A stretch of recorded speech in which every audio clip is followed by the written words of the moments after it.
Ted Williams wrote a book called The Science of Hitting.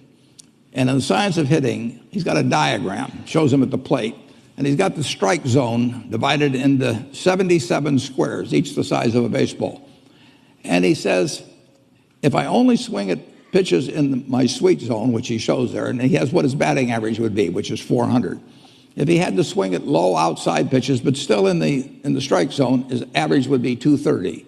He said the most important thing in hitting is waiting for the right pitch.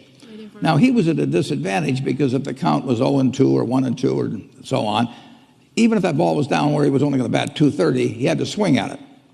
In investing, there's no called strikes. People can throw Microsoft at me and, you name it, any stock, General Motors, and I don't have to swing. And nobody's going to call me out on called strikes. I only get a strike called if I swing at a pitch and miss.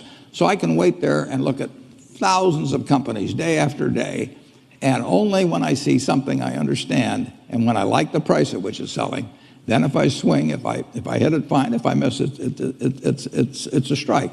But it's an enormously advantageous game, and it's a terrible mistake to think you have to have an opinion on everything. You only have to have an opinion on a few things. In fact, I've told students, if when they got out of school, they got a punch card with 20 punches on it, and that's all the investment decisions they got to make in their entire life, they would get very rich because they would think very hard about each one.